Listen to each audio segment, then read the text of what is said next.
करेंगे, जहाँ तुम्हारा पसीना गिरेगा हम खून बहा देंगे, लेकिन कभी धोखा नहीं देंगे। क्योंकि हमने वो झेला है, हमने जातिवाद झेल रहे हैं, हमसे भी जातिवाद हमारे ऊपर होता है, हमें भी मजदूरी करना पड़ती है, हमें भी कमजोरी का रास्ता देखना पड़ा। हम सारी चीजों में जो हर किसान गरीब मजदूर गुजरता है, हम उसी रास्ते से गुजरते हैं और आज भी समाज के बीच में काम करते हैं। तो हो सकता है जरूरत पड़े तो रातों में खेतों में भी काम करते हैं।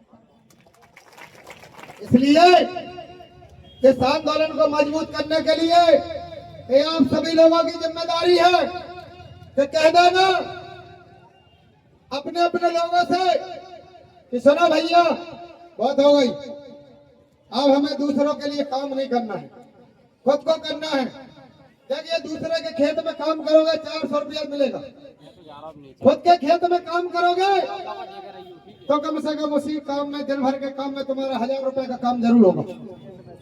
इससे बेहतर है वो 400 की जगह अपने लिए काम करना चालू कर दो। जब आप खेती करते हो 4 महीने हो तब फसल उगाते हो, तो क्या अपनी सत्ता के लिए अरे 2-5-10 साल नहीं कर सकते? और वादा करता हूँ 10 साल, मात्र 10 साल के अंदर अंदर हमें पूरी व्यवस्था को बदलने का काम करेंगे। पूरे देश के अंदर इतना संघर्ष जारी है, सभी जारी है, इतना संघर्ष जारी है कि कितनी भी ताकत लगा ले 10 साल के अंदर अंदर हम पिछोर को भी बदलेंगे और चंद्रशेखर भाई हमारे देश को भी बदलने का काम करेंगे। और 10 साल में चंद्रशेखर आजाद जी को प्रधानमंत्री बनने से कोई रोक नहीं सकता, ये पक्का है। 10 साल में चंद्रशेखर आजाद जी नगीना के सांसद वो प्रधानमंत्री बनेंगे। और आपको नजर में आ रहे होंगे जैसे लोहे से चुम्बक से लोहा चिपकता है, जैसे बहुजन समाज इकट्ठा हो रहा है। 10 साल का संगठन है हमारा भीम आर्मी संगठन, केवल 10 साल का है और जमीन से उठा और आज कहाँ मुकाम पे पहुंचा, देश और विदेशों में संगठन पहुंचा। और जो हमारा युवा नेता है वो 38 वर्ष की उम्र है उनकी, 38 वर्ष की उम्र में जगह चंद्रशेखर कभी मेहमान नहीं बनेगा। देख लो सबके आंखों के सामने वो भौंकते रहे कुत्तों की तरह। और हमारा नेता 1.5 लाख से ज्यादा वोटों से जीतकर आज संसद में दहाड़ने का काम कर रहा। 543 सांसद होते हैं संसद में, जिनमें 442 सांसदों पे हमारा एक ही नेता काफी है। और जिस दिन अगर हमारे 10-50 और पहुंच गए तो समझ लेना कि सामंतवादियों के सट्टो बट्टो उठा के उनको भागने की भी देगी। इसलिए अगर आपको देखिए कमजोर क्यों हो, कुछ आप लोगों की भी कमी है, उनकी पूर्ति करो। क्यों हो कमजोर इसलिए हो कि आप बाबा साहब अम्बेडकर ने जो आपको अधिकार दिए लेकिन उनका आप इस्तेमाल नहीं कर पाते। अरे आप लोगों को जब सरपंच का कोई सीट आ जाए, SC/ST की जब सीट आ जाए तो आप घर घर से सरपंच बनते हैं। अरे गोबर पहले बनता है जो उनका पानी भराता है या उनका गोबर डालता है, वो पहले कहता है मैं तो सरपंच बनेंगे। अरे अपने गांव में एकता कायम करो, भाईचारा पैदा करो, अन्य समाज में पैदा करो, ये भाईचारा मजबूत करो। उनसे बोलो क्या तुम कमजोर, हम कमजोर, तुम्हारे साथ अन्य अत्याचार होता है, हमारे साथ भी होता है, जैसे तुम जैसे हम।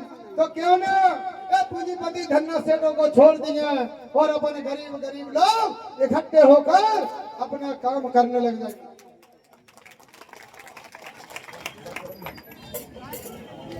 अब देखिए मैं आपको बताऊं कितने लोग तैयार हैं। समय ज्यादा हो गया और हमें ज्ञापन भी देना है, क्योंकि हमने आपके सामने वादा किया था गांव जाके कि आंदोलन ऐतिहासिक होगा और प्रशासन के लोगों के सामने जवाब लिए जाएंगे और जवाब मांगे जाएंगे, उनसे पूछा जाएगा।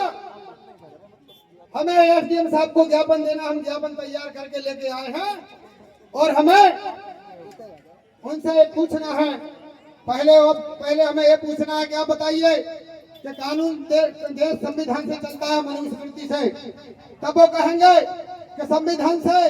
फिर हमें ये पूछना है कि देखिए जब हमारी बहन बेटियों के साथ, गरीब किसान मजदूरों की बहन बेटियों के साथ माता बहनों के साथ अपहरण बलात्कार जैसी घटना घटती है तो तुम्हारी पुलिस FIR क्यों नहीं करती?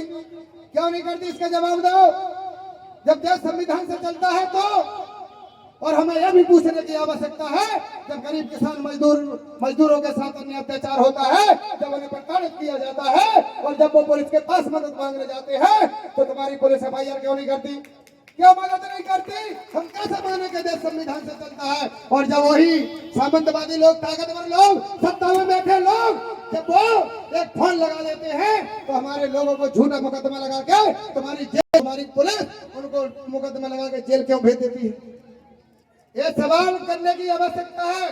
ये आंदोलन तभी जिंदा होगा क्योंकि हमें जो हासिल हुआ वो आंदोलन से हुआ। चाहे बाबा साहब अम्बेडकर ने किया हो, चाहे मानवर कांसीराम साहब ने किया हो, चाहे और अन्य महापुरुषों ने किया हो, चाहे आज चंद्रशेखर आजाद जी कर रहे हैं। और वो आंदोलन में सवाल होंगे, ये मुद्दों की बात होगी।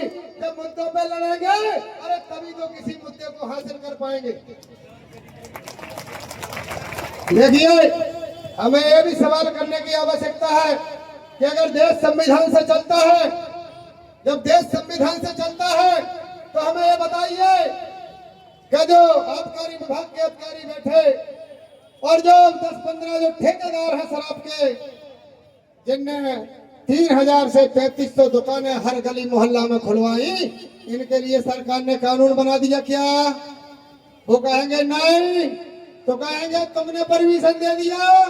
वो कहेंगे नहीं, तो कहेंगे कि इन पर मुकदमा लगाओ, जेल में डालो, क्योंकि ये सबसे बड़े घातक हैं। इन लोगों ने हजारों घर बर्बाद करा दिए, हजारों लोग मारे गए, हजारों घर उजड़ गए। इनको दिया नहीं आती, इनको पैसा पैसा पैसा पैसा दिखता है। तो ये हमें रोकने की आवश्यकता है, इसलिए हमें इस आंदोलन को आगे बढ़ाने की आवश्यकता है। और देखिए, मैं अपनी बात खत्म करूंगा, बस थोड़ी सी बात और करूंगा कि आप देखिए, अगर हम लोग अगर निकलेंगे नहीं, बोलेंगे नहीं, सामने खड़े नहीं होंगे, लड़ेंगे नहीं, तो हमें कुछ मिलेगा भी नहीं।